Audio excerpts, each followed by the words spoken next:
ومن سيئات أعمالنا من يهده الله فلا مضل له ومن يضلل فلا هادي له وأشهد أن لا إله إلا الله وحده لا شريك له وأشهد أن محمدا عبده ورسوله صلى الله عليه وعلى آله وأصحابه وبارك وسلم. أعوذ بالله من الشيطان الرجيم. بسم الله الرحمن الرحيم. يا أيها الذين آمنوا اتقوا الله حق تقاته ولا تموتن إلا وأنتم مسلمون. وقال تعالى: بسم الله الرحمن الرحيم. يا أيها الناس اتقوا ربكم الذي خلقكم من نفس واحدة وخلق منها زوجها وبث منهما رجالا كثيرا ونساء واتقوا الله الذي تساءلون به والأرحم إن الله كان عليكم رقيبا. وقال صلى الله عليه وسلم: فإن خير الحديث كتاب الله وخير الهدي هدي محمد صلى الله عليه وسلم وشر الأمور محدثاتها وكل محدثة بدعة وكل بدعة ضلالة وكل ضلالة في النار. وقال صلى الله عليه وسلم: من أحدث في أمرنا هذا فليس منه فهو رد. وقال صلى الله عليه وسلم: اسبغوا الوضوء على المكاره وكفارة الخطى إلى المساجد وانتظروا الصلاة بعد الصلاة فذلكم ربط. সকল প্রশংসা মহান আল্লাহ রাব্বুল আলামিনের, যিনি আমাদের সৃষ্টি করেছেন। দরুদ ও সালাম পেশ করছি মানবতার মুক্তির দূত মুহাম্মদ রাসূলুল্লাহ সাল্লাল্লাহু আলাইহি সাল্লাম এবং তার পরিবার পরিজনের প্রতি। যে নবী ও রাসূল আমাদেরকে জান্নাতে যাওয়ার জন্য কিভাবে আল্লাহর দাসত্ব করতে হবে, গোলামি করতে হবে, ইবাদত করতে হবে, সেটা পরিপূর্ণভাবে এবং উত্তম রূপে দেখিয়ে গিয়েছে। সেই নবী ও রাসূল এবং তার পরিবার পরিজনের প্রতি আবার দরুদ ও সালাম পেশ করছি সাল্লাল্লাহু আলাইহি ওয়াসাল্লাম। আজকে আমরা জুমার খুতবার বিষয় নির্ধারণ করেছি শীতকাল মুমিনদের ইবাদতের মৌসুম। সময় খুবই কম, এই জন্য আমরা একটু মনোযোগ সহকারে খুতবা শোনার চেষ্টা করব। আল্লাহ আমাদের তৌফিক দান করুন। আমরা এই দুনিয়াতে ওমা খালাকতুল জিন্না ওয়াল ইনসা ইল্লা লিয়াবুদুন, এটা আমরা সকলে শুনে শুনে বড় হয়েছি যে আমাদেরকে শুধুমাত্র আল্লাহ তার ইবাদতের জন্যই সৃষ্টি করেছেন, তার দাসত্বের জন্য সৃষ্টি করেছেন, তার গোলামের জন্য সৃষ্টি করেছেন। এখন এই ইবাদত, এই দাসত্বে, এই গোলামি করতে যে যত উত্তম রূপে করে যেতে পারবে, সেটাই পরকালে তার জন্য নাজাতের এবং পুরস্কার লাভের মাধ্যম হবে। সেক্ষেত্রে শীতকাল একটা গুরুত্বপূর্ণ সময়। কেন গুরুত্বপূর্ণ সময়? কারণ এখানে ইবাদতের একটা সিজন বলা যায়, সব দিক থেকে একটা কনজেনিয়াল অ্যাটমসফিয়ার থাকে, মানে অনুকূল পরিবেশ থাকে। জান্নাত, এই জাহান্নাম আল্লাহর কাছে আফসোস করে একবার বলেছিল যে ইয়া রাব্বুল আলামিন, আমার একটা প্রান্ত আর একটা প্রান্তকে শেষ করে দিচ্ছে, মানে এত তীব্রতা। মনে করেন জাহান্নামে যদি ঠান্ডা থাকে, সেই ঠান্ডাটা কি নর্মাল ঠান্ডা? আবার যে গরম, সে গরমটা নর্মাল গরম? তাহলে প্রত্যেকটা তীব্রতা, মানে এত ঠান্ডা গরমকে শেষ করে দেয়, আবার এত গরম ঠান্ডাকে শেষ করে দেয়। এই জন্য আল্লাহর কাছে বুখারী মুসলিমের বিশুদ্ধ সনদে মুত্তাফাকুন আলাইহি হাদিসে আসছে, আল্লাহর কাছে জাহান্নাম একবার বললো যে আমার একটা প্রান্ত আর একটা প্রান্তকে শেষ করে দিয়েছি ইয়া রাব্বুল আলামিন। তখন আল্লাহ জাহান্নামকে দুইটা নিঃশ্বাস ছাড়ার অনুমতি দেন। সেই একটা নিঃশ্বাস হলো গরম আর একটা হলো শীত। একদম বিশুদ্ধ সনদের হাদিস যে আমরা যে শীত এবং গরম অনুভব করি, এটা হলো জাহান্নামের দুইটা নিঃশ্বাস। এটি আপনি এই যে কয়েকদিন আগে যে শৈত্যপ্রবাহ যদি শুরু হয়, আমাদের এখানে তো আর বরফ পড়ে না, বরফ পড়ে, তাতেই আমরা টের পাই না যে আসলে কিরকম।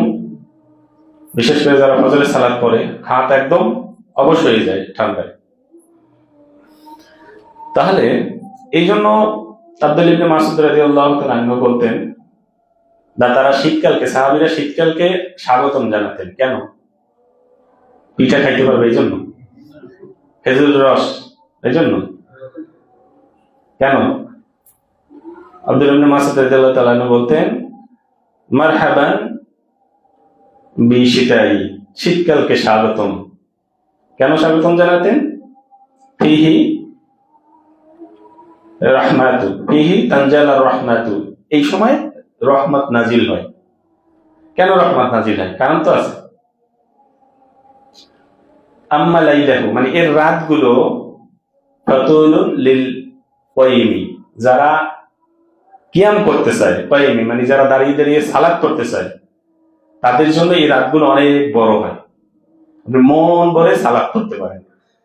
যারা তাহাজ্জুদ পড়ার অভ্যাস আছে, দেখবেন অনেক সময় যদি ঈশার নামাজ পড়ে আমরা একটু ঘুমিয়ে যাই, তখন দেখবেন উইঠা তাহাজ্জুদ পড়তে 2 রাকাত পড়ার মধ্যে আবার ফজর আজান দিয়ে দেয়। তখন আবার অনেক সময় কনফিউজ হয়ে যায় যে আমার এটা তাহাজ্জুদ হইলো না ফজরের সুন্নাত হইল, বুঝলেন না?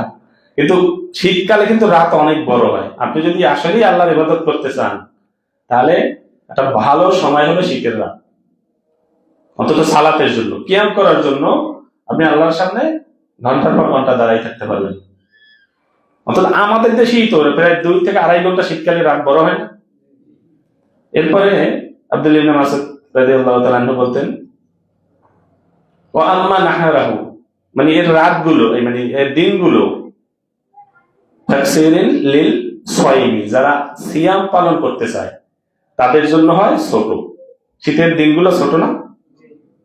5টা 14 43 শীতে, আর গরমে প্রায় 7টায়। হ্যাঁ, তাই এই যে ইবাদতের জন্য আপনি সারা রাত কিয়াম করার জন্য পরিবেশ পান, আবার দিনে সিয়ামের জন্য দিনটা ছোট হয়, গরমের তীব্রতাও থাকে না।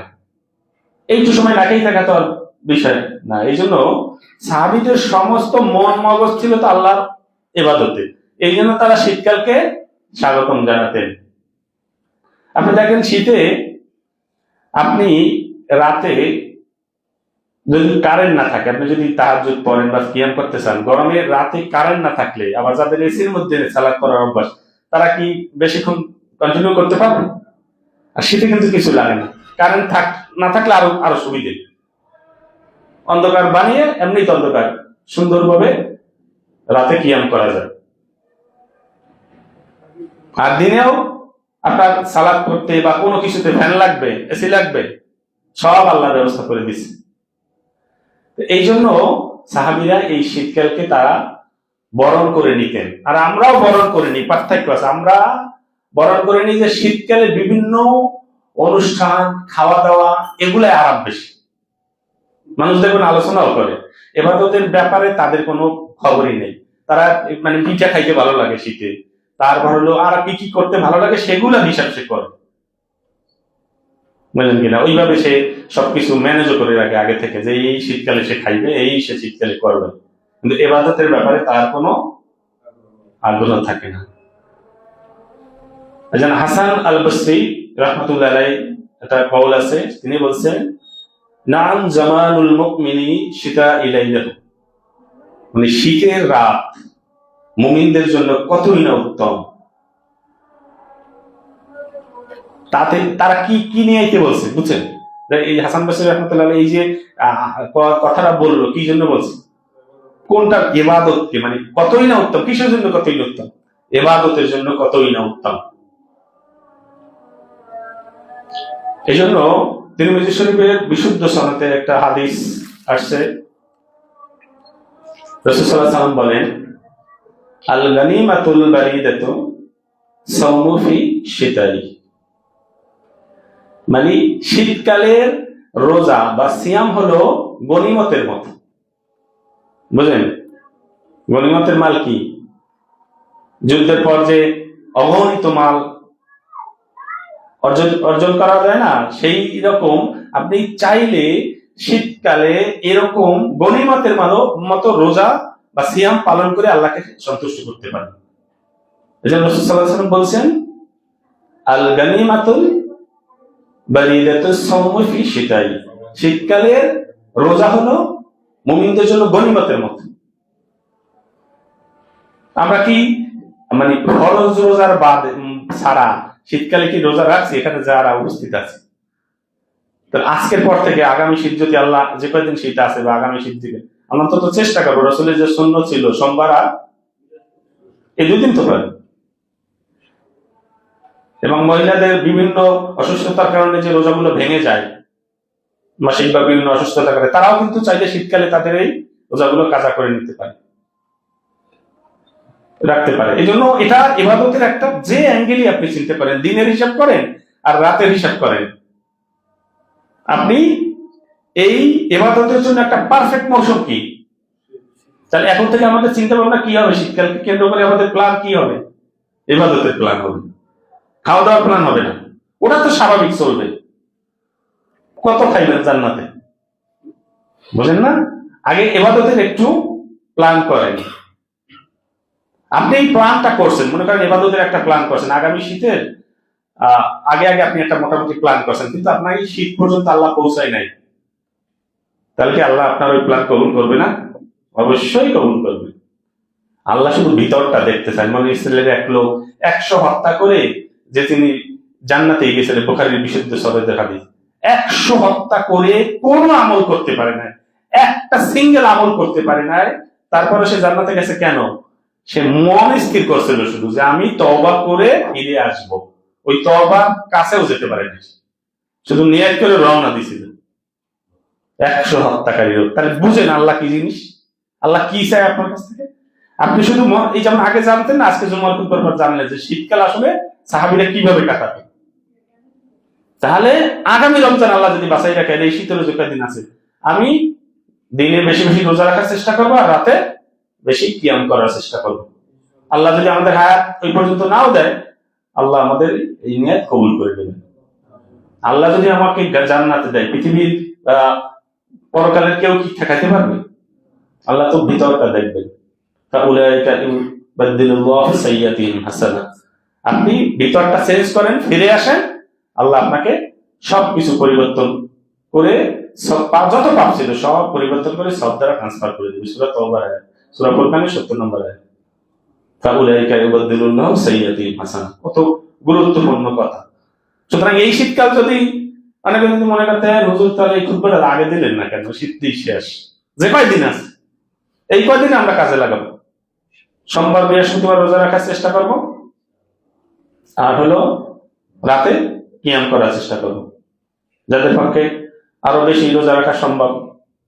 সাহাবীদের ভিতর অভ্যাস ছিল, তারা শীতে তো রাখতোই, আবার গরমের দিন যেদিন বেশি গরম পড়তো সেই দিন রোজা রেখে, কারণ রোজা রাখা মানে কি কোনো কিছু খাওয়া, আর সৌদি আরবের গরম কি এই গরম, বুঝেন না? তখন রোজা রেখে অনেকে ওই 2 পাহাড়ের উপত্যকায় শীতেই শুয়ে থাকতো কষ্টে, মানে আল্লাহকে বুঝাইতো নফল রোজা, কিন্তু যে তোমার জন্য স্যাক্রিফাইস। দেখেন সিয়াম এমন একটা ইবাদত, একমাত্র ইবাদত সিয়াম যেটা শুধু আল্লাহ টের পায়, আপনিও টের পায় না, বুঝেন? তাহলে সেটা যত বেশি রাখতে পারেন এই শীতে তত আপনার জন্য উত্তম।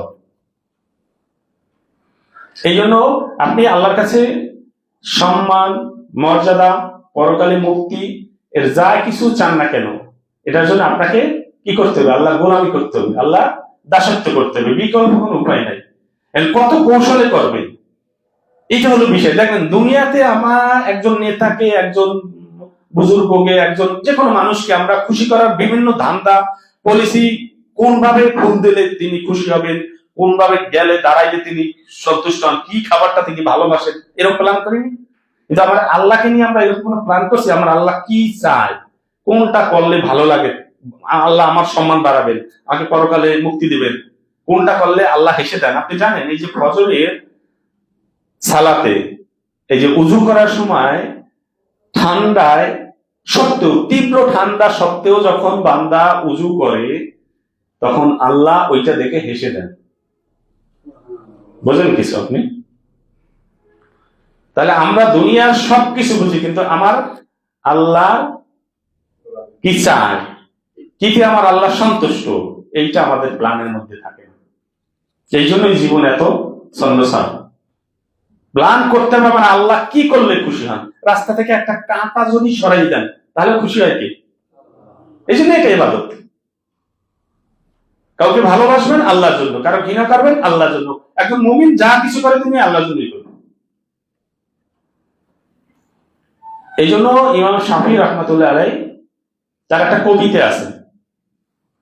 কবিতাটা হলো বিকদরিল কদ তালতাসিবুল মুওয়ালা, মানে কেউ যদি মানে সম্মান, মর্যাদা বা মহত্ব, শ্রেষ্ঠত্ব, সম্মান এগুলা অর্জন করার জন্য কঠোর পরিশ্রম করতে হয়। বিকদরিল কদ তালতাসিবুল মুওয়ালা ওমান তালাবাল আলা সাহারাল লাইয়ালা। এই হলো কবিতা। পরের লাইনে বলা হয়েছে কেউ যদি এই মহত্ব বা সম্মান অর্জন করতে চায় সে যেন রাত্রি সজাগ থাকে, নিদ্রা ত্যাগ করে। বুঝাইতে পারছি কিছু? ইমাম শাফির কবিতাটা কি ছিল? বিকদরিল কদ তালতাসিবুল মুওয়ালা ওমান তালাবাল আলা সাহারাল লাইয়ালা, মানে মহত্ব বা মর্যাদা অর্জন করা খুবই কষ্টের। কেউ যদি এই মহত্ব অর্জন করতে চায় সে যেন নিদ্রাকে ত্যাগ করে, ঘুমকে ত্যাগ করে। আল্লাহ সূরা কাবায় কিন্তু বলছে ওয়াজআলনা নাওমাকুম সুবাতা, আল্লাহ ঘুমকে আরাম হিসাবে আমাদের কাছে দিয়েছে। ঘুম একটা আরাম না? এই আরামকে ত্যাগ করে কি অর্জন করা যায়? মহত্ব, শ্রেষ্ঠত্ব। তাহলে এই আরাম ত্যাগ করে রাত্রে কি করবেন? সিনেমা দেখবেন সারাদিন, না ফেসবুক চালাবেন? নিদ্রা ত্যাগ করছে না। আল্লাহ নিদ্রা ত্যাগ করতে বলছে, সে ঠিকই নিদ্রা ত্যাগ করছে, সারাদিন ঘুমায় না, সারাদিন ফেসবুক চালাইছে। তাহলে কিভাবে নিদ্রা ত্যাগ করবেন? সূরা বনী ইসরাঈলের ৭৯ নম্বর আয়াতে আল্লাহ বলছেন আমিনাল লাইলি ফাতাহাজ্জাদ বিহি নাফিলাতাল লাকা আসা আইয়াবা আসাকা রাব্বুকা মাকামান মাহমুদা, মানে রাতের কিছু অংশ তুমি তাহাজ্জুদ পড়ো। দেখেন আল্লাহ রাতের কিছু অংশ কি করতে বলছে? কারণ তাহাজ্জুদ করা কি আমাদের জন্য নফল না ফরজ? এই আয়াত অনুযায়ী উত্তর দেবেন, আপনি রিপ্লাই দেবেন। আল্লাহ অর্ডার করছে, তাহলে কি? হ্যাঁ, যদি পরে শব্দটা না দিত তাহলে তাহাজ্জুদ আমাদের জন্য ফরজই থাকতো। আমিনাল লাইলি ফাতাহাজ্জাদ বিহি, এ পর্যন্ত তাহাজ্জুদ আমাদের জন্য ফরজ, রাতের কিছু অংশ তাহাজ্জুদ করো। কিন্তু পরে বলছে কি নাফিলাতাল লাকা, এটা তোমার জন্য নফল করা হয়েছে। বুঝেন ওয়ার্ড সিলেকশন কার? কোরআনের। বুঝেন না? তাহলে এটা তোমার জন্য নফল করা হয়েছে, কিন্তু এটা করলে কি হবে? আমিনাল লাইলি ফাতাহাজ্জাদ বিহি নাফিলাতাল লাকা আসা আইয়াবা আসাকা মাকামান মাহমুদা, মানে এটা করলে শীঘ্রই তোমাকে, মাকাম মানে কি? স্থান, মাহমুদা মানে উচ্চ প্রশংসিত, তাহলে সম্মানিত স্থানে তোমাকে, প্রশংসিত স্থানে তোমাকে অধিষ্ঠিত করা হবে। কি করলে? তাহাজ্জুদ করলে। এই জন্য কেউ যদি দুনিয়ার শ্রেষ্ঠত্ব চায়, সম্মান চায়, মর্যাদা চায়, ইভেন পরকালেও, তার তাহাজ্জুদ বা রাতের সালাত পড়া উচিত, কিয়ামুল লাইল করা উচিত। একটা জিনিস আকীদা ক্লিয়ার রাখবেন, কিয়ামুল লাইল, তাহাজ্জুদ আর রমজানে যা পড়ি জিনিস কিন্তু একই। আপনি ফরজ সালাতের পর, এশার সালাতের পর আপনি আল্লাহর জন্য দাঁড়াবেন, বুঝলেন না? তারাবি শব্দটা কিন্তু কোরআন হাদিসের কোথাও নাই। এটা শব্দটা কি? কিয়ামুল লাইল। বুঝলেন কিনা? আপনি যদি এখন করেন, এখন কি এটার নাম কেউ তারাবি বলবে? এখন কি বলবে? আপনি বলবেন তাহাজ্জুদ। অ্যাকচুয়ালি কিয়াম মানে কি? দাঁড়ানো। লাইল মানে কি? রাত। রাতে দাঁড়ানো। রাতে দাঁড়িয়ে কি করবেন? সালাত করেন। সালাতে কিয়াম করা ফরজ না? এই জন্য। তাহলে এইভাবে আপনি যদি মর্যাদা বা শ্রেষ্ঠত্ব অর্জন করতে চান, আপনাকে অবশ্যই রাতে দাঁড়াতে হবে, তার মানে রাতে সালাত করতে হবে। এবং এই রাতে সালাত করার জন্য আগে থেকে বলে আসছি উত্তম টাইম কি? এই শীতকাল, কারণ রাতটা অনেক বড়, রাতে ফ্যান লাগে না, রাতে এসি লাগে না, বুঝলেন না? দাঁড়িয়ে গেলেই হয়। তবে কষ্ট আছে, শীতের কষ্টটা আছে না? একটা গায়ে চাদর মুড়াইয়া দাঁড়িয়ে যাবেন, এই কষ্টটার জন্যই তো ওই যে বললাম না, সাহাবীরা কষ্ট খুঁজতো, যে কষ্ট হইলেই না আল্লাহ খুশি হবে। ইবাদত করতে, ইবাদত মানে ইবাদতের মধ্যে কখনো বিনোদন হয় না। একটা জিনিস দেখবেন যে ইবাদত হইল স্যাক্রিফাইস, ত্যাগ। এই ত্যাগের মধ্যে কখনো বিনোদন খুঁজতে যাইবেন না, তখন আর সেটা ইবাদত থাকবে না। যেমন গিয়াসউদ্দিন তাহেরিরা নাম না করলে বুঝবেন না, ওরা কিন্তু ইবাদতের মধ্যে বিনোদন খোঁজে, যে বৈশা বৈশা ওমর রাদিয়াল্লাহু তাআলা জিকির করছে, আবু বকর রাদিয়াল্লাহু তাআলা জিকির করছেন, সব সাহাবীরা জিকির করছেন, আল্লাহ পাশাস ধরতে পাইতো না যে আমার ওমর জিকির করতেছেন। কিন্তু গিয়াসউদ্দিন তাহেরিরা এইভাবে জিকির করতে কিন্তু কষ্ট আছে, মনে করেন সুবহানাল্লাহ সুবহানাল্লাহ সুবহানাল্লাহ, কেউ টের পাবেন আপনি। আর যদি একটু নাচতে পারেন, ঢলতে পারেন, একটু তাল দিতে পারেন, তার কিন্তু অনেকক্ষণ জিকির করা যায়, কে আর শরীর লোটে পায় না, বুঝলেন কিনা? আবার মিলাদে যে সুরটা ওঠে, সাল্লাল্লাহ, একটা সুর ওঠে, কিন্তু ওই সুরটা কিন্তু ভালো লাগে, ভালো লাগে না? একটা বিনোদন বিনোদন ভাব। কিন্তু এবাদত কখনো বিনোদন হয় না। এবাদত মানে কি? স্যাক্রিফাইস। এবাদত মানে কি? ত্যাগ। আয়েশা রাদিয়াল্লাহু তাআলা রাসূল সাল্লাল্লাহু আলাইহি ওয়াসাল্লামের উপর কিছুটা বিরক্তই বলে যে আপনার এত সালাত পড়া লাগবে, কারণ স্ত্রী দেখতেছে যে স্বামী এমন ভাবে সেজদায় পড়ে আছে, মনে হয় মারা গেছে, এমন ভাবে সে রুকু করে পাটা ফুলে যায়, এই জন্য বিরক্ত হয়ে কিছুটা বলছে আপনার এত লাগবে কি? আমার আল্লাহ তো আপনার সামনের পিছনের সবগুলো মাফ করে দিচ্ছে, আপনি তো বলছেন আমাকে, তাহলে এত পাটা ফুলেই ভালো লাগবে কি ইবাদত করতে করতে? রাসূল সাল্লাল্লাহু আলাইহি ওয়াসাল্লাম জবাব দিয়েছিলেন, আমি কি আমার আল্লাহর শুকরিয়া জ্ঞাপন করব না? তাহলে ইবাদতের মাধ্যমে কি করতে হয়? ত্যাগ শিখে, ওই যে পা ফুলেই ফেলতো না, বুঝলেন না? এখন ইবাদতের মাধ্যমে যারা বিনোদন খোঁজে, সেটা কখনো ইবাদত থাকে না। ইবাদত হলো ত্যাগ। তিনটা জিনিসের সমন্বয় ইবাদত হয়। একটা হলো মহাব্বা মানে ভালোবাসা, আর একটা কি তোয়া মানে আনুগত্য, আর একটা হলো নুসুক মানে হলো ত্যাগ, খরচ, ব্যয়, কোরবানি। কুল ইন্না সালাতি ওয়া নুসুকি, এই যে নুসুক, ওয়া মাহইয়া ওয়া মামাতি লিল্লাহি রাব্বিল আলামিন, এই যে নুসুক। তাহলে এই তিনটা জিনিসের সমন্বয় কি হবে? ইবাদত হবে। তাহলে এদেশে যারা রাজনীতি করে, বোঝানোর জন্য বলতেছি, তারা তাদের রাজনৈতিক দল এবং নেতা ইবাদত করে। আমি আপনাকে পয়েন্ট দিয়ে কয়েকটা ধাপে দলিল দিয়ে আমি আপনাকে বুঝাই দিতে পারবো, যদি আপনি শুনতে চান এবং বুঝতে চান। এটা আমি বলি না, আল্লাহ বলছেন ইত্তাখাযু আহবারাহুম ওয়া রুহবানাহুম আরবাবাম মিন দুনিল্লাহ। ইহুদি খ্রিস্টানরা তাদের আলেমদের, দরবেশদের, নেতাদের, বুজুর্গদের রব বানিয়ে নিয়েছে। সূরা তাওবার 31 নম্বর আয়াত যখন রাসূল তেলাওয়াত করলেন, আদি ইবনে হাতেম নামে এক খ্রিস্টান, তখন সে খ্রিস্টান ছিলেন, হাতেম তাইয়ের ছেলে, তিনি এটা প্রতিবাদ করলেন যে আপনি ভুল বলছেন, আমরা আমাদের নেতা, দরবেশ, বুজুর্গ এদেরকে রব বানাই নেই। তখন রাসূল সাল্লাল্লাহু আলাইহি ওয়াসাল্লাম বলছেন, তোমরা কি তোমাদের ধর্মগ্রন্থে যা আছে তাই মানো না নেতারা যা বুঝায় তাই মানো? বলছে নেতারা যা বুঝায় তাই মানি, ইমামরা যা বুঝায় তাই মানি, দরবেশরা যা বুঝায় তাই মানি। বলছে এটাকেই রব বানিয়ে নেওয়া হয়। বুঝলেন না? তাহলে এই আয়াতটা আল্লাহ ওই সময়ের জন্য রেখে তারপর কোরআন থেকে সরাই দিতে পারতেন না?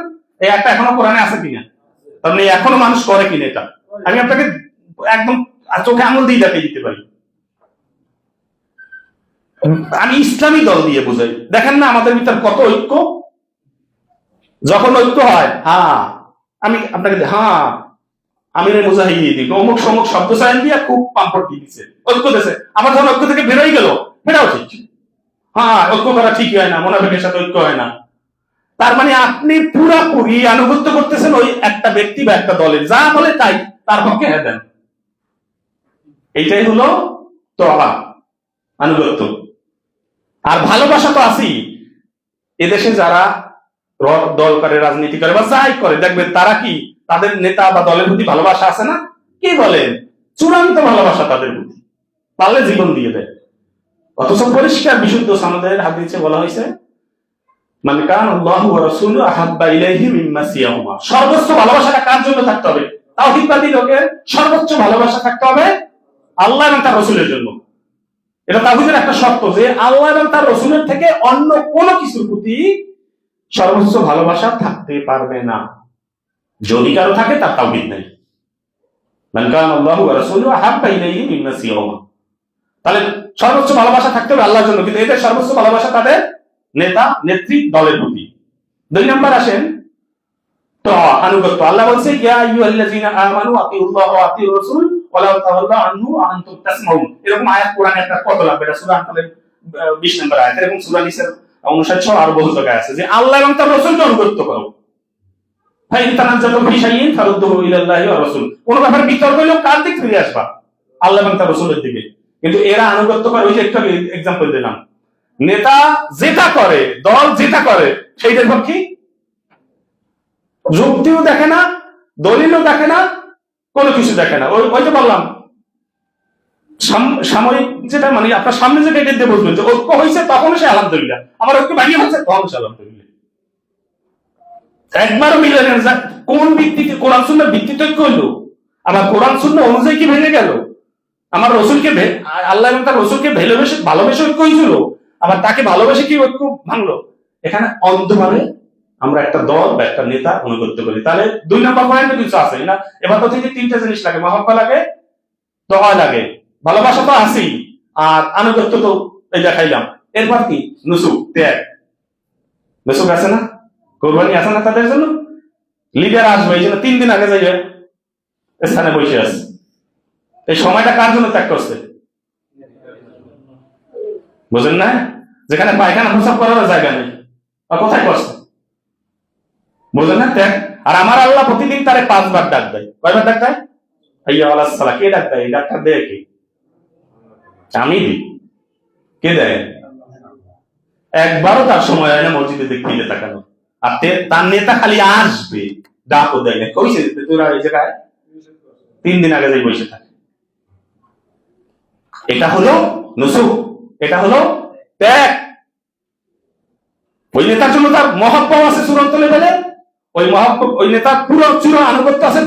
যদি বলে তোরা এই আসন থেকে নমিনেশন দেব, 3 দিন দাঁড়াই থাকবো শীতের মধ্যে। আর আমার আল্লাহ 5 বার ডাক দেয়, হাইয়া আলাস সালাহ, হাইয়া আলাল ফালাহ। একবার তার মসজিদের দিকে ফিরে যাওয়ার সময় নেই নাকি মুসলিম? এইরকম লোকই তো 90% এই দেশে আপনি ইসলাম কায়েম করবেন। আগে ইসলাম তো কোরআন সুন্নাহ তো বাস্তবায়ন হবে মুসলমানদের উপর, তা আগে তো মুসলমান হওয়া লাগবে। এরা কিসের মুসলমান? 3টা জিনিস, এই 3টা হবে আল্লাহর জন্য, অথচ এই 3টা আমরা গুলিয়ে ফেলেছি রাজনীতির মধ্যে।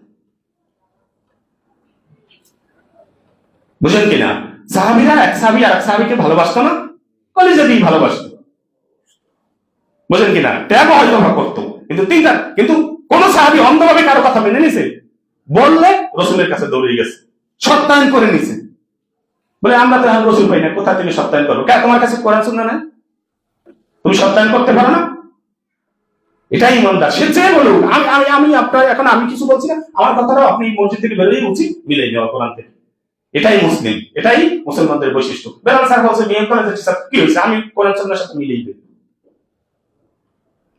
বুঝছেন কিনা? এই জন্য বিকদরিল কল তাসিবুল মুওয়ালা। ইমাম শাফিঈ রাহমাতুল্লাহ আলাইহি বলছেন যে মহত্ব, শ্রেষ্ঠত্ব, মর্যাদা আল্লাহর পক্ষ থেকে পাইতে কষ্ট করতে হয়।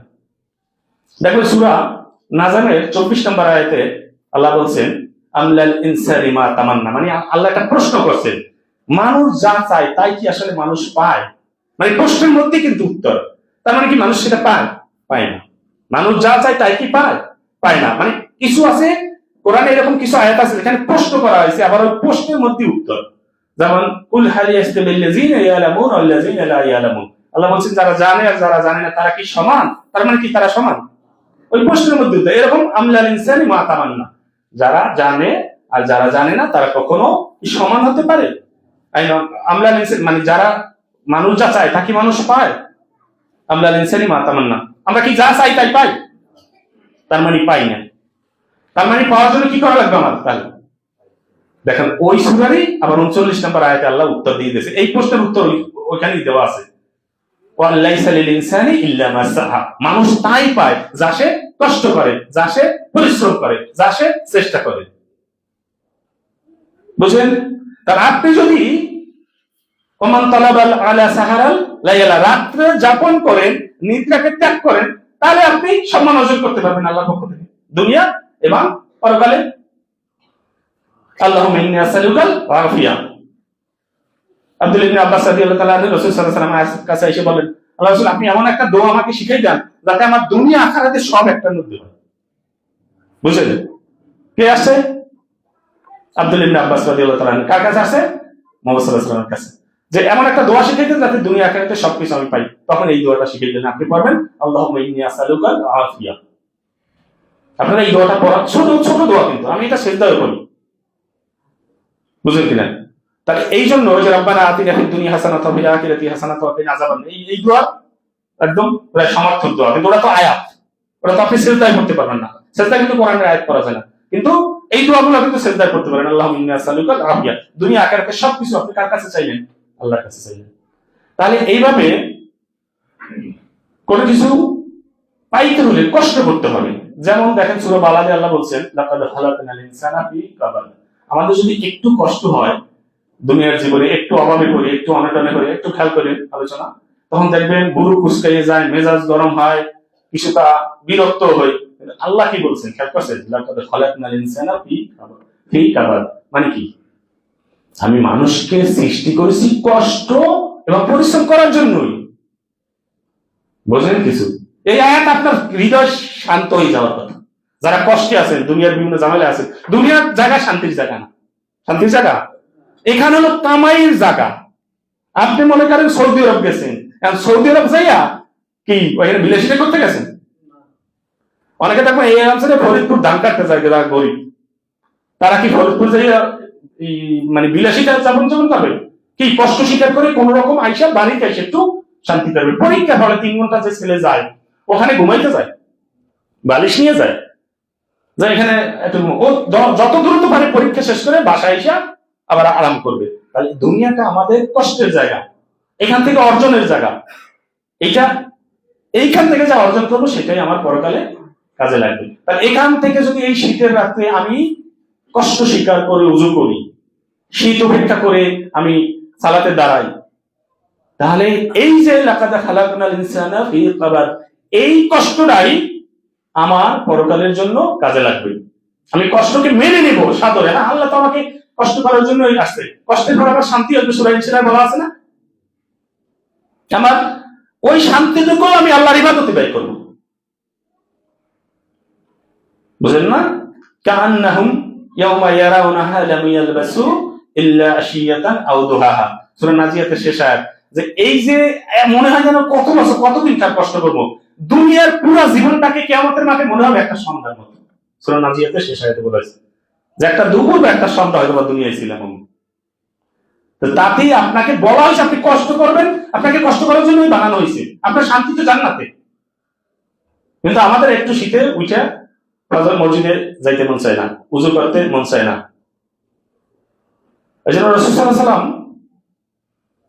বিশুদ্ধ সনদে বর্ণিত হাদিসে বলছেন, বুখারী মুসলিমে, সেটা হলো যে 3টা কাজের মাধ্যমে মানুষের সকল গুনাহ মাফ হয়ে যায় এবং পরকালে মর্যাদা বৃদ্ধি পায়।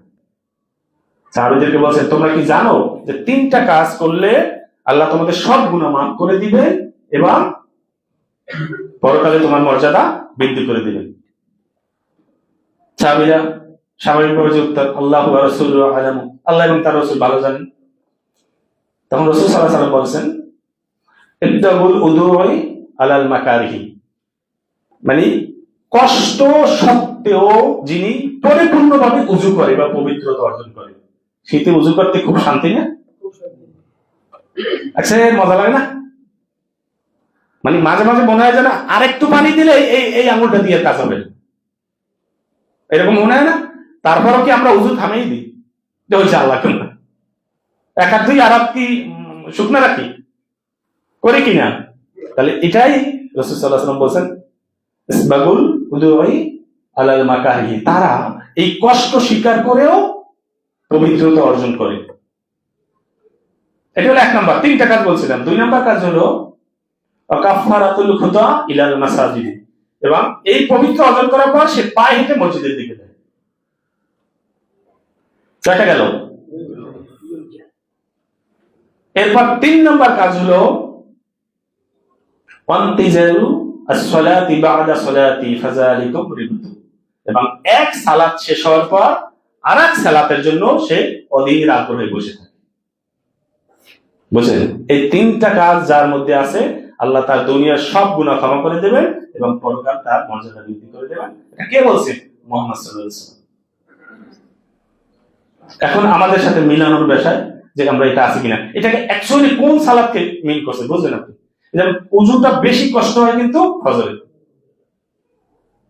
ফজরে কিন্তু উজু করতে বেশি কষ্ট হয়। কিন্তু আমরা এই ফজরের সালাতেই বাংলাদেশে আসল পরীক্ষাটা হয়ে যায়। দেখবেন যে মসজিদে একটু যাইবেন, একটু যদি কোনো ভালো ইসলামী শাসক হইতো, সে মসজিদে ফজরের নামাজে গেলে হাত তুল করতো।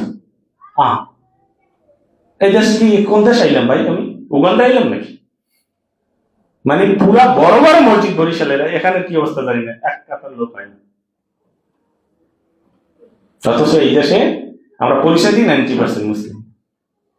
তাহলে এই যে আপনি একটু মিলেই দেখেন একদিন এই হাদিসটা, যে তীব্র, এই জন্য উজুতে আপনারা চেষ্টা করবেন এই গিজার থাকলেও গরম পানি দিয়ে মানে গোসল টোসল করেন, কিন্তু ফজরের উজুটা করবেন ঠান্ডা পানি দিয়ে, এটা উচিত। গিজারে ঠান্ডা পানি দিয়ে এখন আবার মাছটা দিয়ে না যায়, তাহলে গরম পানি দিয়ে উজু করা কি না যায়? আমি বলছি কি হারাম।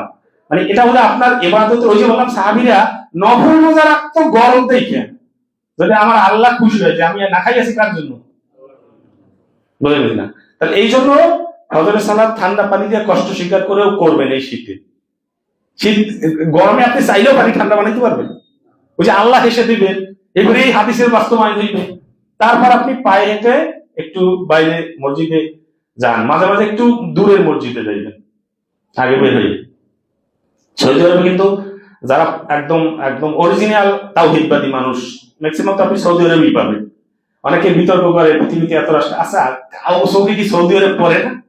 আপনি সৌদি আরবে তো আবু জাহেল তো সৌদি আরবে ছিল। সৌদি আরবে এখন পর্যন্ত আপনি পৃথিবীতে যত রাষ্ট্র আছে সব থেকে শান্তিপূর্ণ রাষ্ট্র আমাদের দৃষ্টিতে সৌদি আরব না, আমার দৃষ্টিতে যে মানুষ তার দিচ্ছে। সৌদি আরবে কোনো দর্শনের ঘটনা আপনার চোখে শুনছেন? কোন পত্রিকা আছে কোনো সময়? কোন ইফটিজিং, ইভেন কোন হত্যা, কোন মারামারি, যেখানে আমাদের বাংলাদেশের মতো লোক থাকে লক্ষ লক্ষ, তারাও সোজা হয়ে যায় না আইনের কারণে ওখানে। তারপর ওখানে মানুষ থাকে ভুল ত্রুটি তো ওখানেও আছে। সেই সৌদি আরবে এত মর্যাদা এবং কেমন পর্যন্ত এটা থাকবে, কারণ আমাদের তাওহীদবাদী মানুষগুলো আছে। সেই তাওহীদবাদী মানুষগুলো জুমার দিন কিন্তু অনেক দূরের মসজিদে পায়ে হেঁটে রওনা দিত ফজিলতের কারণে। এর হাদিস অন্য একটা খুতবায় বলবো কেন জুমার দিনের গুরুত্ব যদি বুঝতেন তাহলে ইমাম কোনদিন আগে আপনার আগে আসতে পারতেন। এরকম আপনি যদি শীতের মৌসুমের গুরুত্ব বুঝতেন তাহলে শীতকালের একটা দিনও আপনার এদিক ওদিক হতো না। আপনি রাতটাকেও কিয়াম করে কাটাতেন আর দিনেও সাওম পালন করতেন। অন্যান্য যে কোনো ইবাদত আপনি করে দেখবেন শীতকালে অন্যান্য তুলনায় ভালো লাগে, কারণ গরমে আমরা কিন্তু অতিষ্ঠ হয়ে যাই, বুঝলেন কিনা? শীতকালে কিন্তু ওই অতিষ্ঠ আসে না। এই জন্য আপনি বুখারীর বিশুদ্ধ হাদিসে রাসূল সাল্লাল্লাহু আলাইহি ওয়াসাল্লাম বলছেন মান সাল্লাল বারদাইনি দাখালাল জান্নাহ। ছোট কথা দেখেন, পরিষ্কার কথা, যে দুই ঠান্ডার সালাত যে পড়বে সে জান্নাতে চলে যাবে। আর দুই ঠান্ডা বলতে কোনটা বুঝাইছে? যোহর আর আসর? আমরা তো সব বুঝে ফেলছি। বুখারীর বিশুদ্ধ সনদের হাদিস মান সাল্লাল বারদাইনি দাখালাল জান্নাহ, যে দুই ঠান্ডার সালাত পড়বে সে জান্নাতে চলে যাবে। এবং ফজর আর এশা সালাত করার গুরুত্ব কিন্তু আরো বহু আছে, এগুলো আপনারা হয়তো জানেন। যে কেউ যদি শুধু ফজর আর এশা জামাতে আদায় করে তো সারা রাত নফল ইবাদতে সব তার আমলনামায় লেখা হয়, বুঝলেন কিনা? এই জন্য এই ফজর কোন সালাতে সোজা সোজা মানে ছুটা যাইবে না, কিন্তু এই দুই সালাতের ব্যাপারে কিন্তু আরো বহু রেফারেন্স দেওয়া যায় যে এই দুই সালাতের গুরুত্ব অনেক বেশি। আসলে সালাতের গুরুত্ব সব সালাতের, কিন্তু এখানে পরিষ্কার হাদিস আমি আপনাকে বলছি মান সাল্লাল্লাহু আলাইহি ওয়াসাল্লাম জন্য যে এই দুই ঠান্ডা মানে ফজর আর এই শীতে বিশেষ করে, এবং এটা কিন্তু শীতকালের ফজর আর এশা। এই শীতের যেমন এশায় আমাদের গ্রামে কিন্তু দেখবেন, আমি বাড়িতে গেছি, আমার মসজিদ তো বিশুদ্ধ আকীদার মসজিদ, এশা সালাত রাসূল সাল্লাল্লাহু আলাইহি ওয়াসাল্লাম কখন করতেন সবাই জানার কথা। এশা সালাত কখন করতেন? একটু লেট করে, আর আসর তো আগে করতেন। আমরা পুরো উল্টেই দিছি। এখন আমার মসজিদে ফজর হয়, মানে আমি বাড়ির যে মসজিদ আমার ফজর হয় হলো যাইয়া এই মানে সরি এশা হয় সব ঠিক আছে, মানে আসর হয় আমাদের 4:45, তাও অনেক যুদ্ধ। 4:45 বিশাল সমালোচনা, তারপরে 4:15 আমরা আধা ঘন্টা আগে বলে এই খবর হয়েছে, আরো আগাইতে চাইলে তো মারামারি আছে। কিন্তু এশার জায়গাতেই 7টা এশা, এই 7:15 এশা চালা, কি হলো ইসমাইল? আমার ইমামরা জিজ্ঞেস করলাম, কয়টা উজু রাখতে পারেন না মুরব্বী, মানে উজু রাখা কোন রঙ এসে উজু চাই নেবেন, বোঝেন কিছু? তাহলে তারা কি এই হাদিস যদি তার কানে যাইতো তাহলে কিন্তু সে উজু করতো, যে উজু থাকলেও ছুবে ছুড়েই আবার উজু করবে, আল্লাহ খুশি হইব, বুঝলেন না? অথচ আপনি গ্রাম এখানে যান, গ্রামে ম্যাক্সিমাম মসজিদে শীতে হজরের সালাত ঈশার সালাতটা আগাই দেয়। কেন কি? ওই এক উজুতে আসরে যে উজু করে ওই এক উজুতে একদম ঈশা বন্ধ, তাই নেই যে যত কষ্ট। ডক্টর ইমাম হোসেনের নিজের মুখে শোনা বক্তব্য যে এক মুরব্বী এরকম মানে করে মানে শীতে তো তা সে বাথরুম থেকে আইসা সরাসরি নামাজে দাঁড়াইছে। তা জিজ্ঞেস করছে, কি আপনি উজু করলেন না কেন নামাজ শেষে? মুরব্বী তো বাথরুম থেকে সরাসরি দিতে দাঁড়াইছে, বাস্তব ঘটনা। বলছে আমার উজু আছে তো, আমি বাথরুমে কাপড়ের উপরে জায়গাই নেই তো, হাতের উপরে জায়গাই নেই। তার মানে সে মনে করছে বাথরুমে গিয়ে কাপড় হাতের উপরে উঠলেই উঁচু চলে যায়, কিন্তু বাথরুমটা চুলকালে উঁচু যায় না। ঠান্ডা ঠান্ডা অটো মশলা যদি একটু সন্দেহ থাকে মাসলা অটো নিজের পক্ষে নিয়ে নেয় না, শীতে তো আল্লাহ মাফ করবেন, বুঝে কিনা? এই জন্য শীতে রাসূল সাল্লাল্লাহু আলাইহি ওয়াসাল্লাম ঈশা সালাত একটু লেট করে পড়তেন, ঈশা সালাতের পর আর কোনো কথা বলতেন না, বুঝলেন কিনা? যেন কথা বলার পরিবেশ না থাকে, এই জন্যই তিনি লেট করে পড়তেন। আমরা তো ঈশা 7টায় পড়ে এরপর যাই খেলা দেখি, এরপর যত ফাও ফ্যাশন এইটা পড়ি, এরপরে ঘুমাইতে যাই রাত 12টা। এটা পুরোপুরি উল্টো একটা সিস্টেম। রাসূল এমন টাইমে ঈশা করতেন যার পর সে অটো ঘুমাইতে যাবেন, তারপর তো আবার ভোর রাতে সে উঠবে। আর আমরা শীতে কষ্টের কারণে এক উজু দিয়ে মারিয়ে দিই, অনেকেরই উজু থাকে না, আমি গ্যারান্টি দিয়ে বলতে পারি। আসরে উজু করে এসা পর্যন্ত মুরব্বীরা টেনে নেয়, বহু কিছু হয় মাঝখানে, শিকার হয় না। অথচ যদি এই হাদিসটা বলতো মান সাল্লাল বারদাইনি দাখালাল জান্নাহ, যে 2 ঠান্ডার সালাত যে পড়বে সে জান্নাতে চলে যাবে। তার মানে কি এই 2 ঠান্ডায় ওই এরকম ইসবাগুল উযুই আলাল মাকারিহি, সে কষ্ট সহ্য করেও সে উযু সম্পূর্ণ করবে, বুঝলেন কিনা? তাহলে আল্লাহ আমাদেরকে তৌফিক দান করুন। আজকে যে সংক্ষিপ্ত আলোচনা আপনাদের সামনে পেশ করলাম, এইটুকু আপনারা একটু উপলব্ধি করবেন, দলিলের সাথে মিলাবেন এবং এই অনুযায়ী আমল করার চেষ্টা করবেন। আল্লাহ সকলকে আমাদের সকলকে তৌফিক দান করুন। সুবহানাকাল্লাহুম্মা ওয়া বিহামদিকা আশহাদু আল্লা ইলাহা ইল্লা আনতা আস্তাগফিরুকা ওয়া আতুবু ইলাইক। আলহামদুলিল্লাহ, আউযু বিল্লাহি মিনাশ শাইতানির রাজিম, বিসমিল্লাহির রাহমানির রাহিম। ইয়া আইয়ুহাল্লাযীনা আমানু তাকুল্লাহ ওয়া কুলু কাওলান সাদীদা ইসলিহ লাকুম আ'মালাকুম ওয়া ইয়াগফির লাকুম যুনুবাকুম ওয়া মান ইউতি'িল্লাহা ওয়া রাসূলাহু ফাকাদ ফাযা ফাওজান 'আযীমা। সম্মানিত মুসলিমবৃন্দ, আমরা আমাদের এই আজকের জুমার যে খুতবার বিষয় ছিল এর বাইরেও আমাদের বহু সাম্প্রতিক বিষয় আছে, এগুলো নিয়ে আমাদের আলোচনা করা, কিন্তু শীতকালে যেহেতু সময় কম আমরা একটু চোখ কান খোলা রাখবো এবং আমাদের ফিতনার যুগে আমরা আছি, কখনোই কোনো বিষয়ে কোরআন সুন্নাহর সাথে না মিলিয়ে কোনো দিকে আমরা ঝুঁকবো না। এটা আপনাদের প্রতি আমার অনুরোধ রইল। আর 10 জন কে কি করলো এটা রেফারেন্স না, আমার আল্লাহ কি বলছেন, রসুল কি করছেন, এটাই হলো আমাদের দলিল। না বুঝলে 10 জনের কাছে যাব, কাউকে ভালোবাসবো, আমি ইমাম আমাকে আপনি ভালোবাসবেন, যেটা আজকে খুতবায় বললাম আমি, কিন্তু 3টা জিনিস আমার সাথে গোলাই ফেলবেন না, কারোর সাথে গোলাই ফেলবেন না। কি কি? মুহাব্বা, তোয়া, নুসুক, এই 3টা কখনো এক ব্যক্তির সাথে বা কোন বিষয়ের সাথে গোলাই ফেলবেন না, তাহলে কিন্তু আপনি শিরকের ভিতরে পড়ে যাবেন। এগুলো সব এই 3টার সংমিশ্রণ হবে শুধু আল্লাহর জন্য। কাউকে ভালোবাসতেই পারেন, কিন্তু সেটা তো সর্বোচ্চ ভালোবাসা না হয়, বুঝলেন না? যেখানে রসুলের জন্য মান আহাব্বা আহাদাকুম লা ইউমিনু আহাদাকুম হাত্তা আকুনা আহাব্বা ইলাইহি মিন ওয়ালিদিহি ওয়া ওয়ালাদিহি ওয়ান নাসি আজমাইন, রসুলের জন্য আপনি সবকিছু থেকে আপনার নিজের জীবন, পরিবার, আহাল কাহাল সবার থেকে আপনার রসুলের জীবন চূড়ান্ত না? সেই রসুলের থেকেও বেশি ভালোবাসতে হবে কাকে? আল্লাহকে। আর আমরা যে রসুলের জন্য জীবন দেওয়া আপনার জন্য বৈধ, অথচ আমরা আল্লাহ এবং তার রসুলকে ভুলে অন্য দিকে এমন ভাবে ছুটছি যেটা মনে হয় যেন এরাই আমাকে পরকালে নাজাত দিবে। ভালো মানুষকে বাসবো, মানুষের কথা শুনবো, জ্ঞান হয়তো বানিব, কিন্তু মিলাতে হবে বিল বাইয়িনাতি ওয়াল জুবুর, দলিল প্রমাণ সহ কোরআন সুন্নাহর সাথে আমাকে মিলাতে হবে। ফাসালু আহলা যিকরি ইন কুনতুম লা তা'লামুন বিল বাইয়িনাতি ওয়াল জুবুর। নাইলে আপনি কিন্তু কনফার্ম যে বিষয় চলতেছে, এমন এমন ইস্যু আমাদের সামনে আসে, একদম আপনি পুরো বিভ্রান্ত হয়ে যাবেন। আমাদের ওসমান হাদি ভাইয়ের ব্যাপারে বিষয়টা হলো যে ওসমান হাদির ব্যাপারে কিন্তু দেখবেন আপনি আহলে হাদিস, তারপর কওমি, তারপর হানাফি সব এক হয়ে গেছিল না? সবাই দোয়া করছে না তার জন্য? কেন?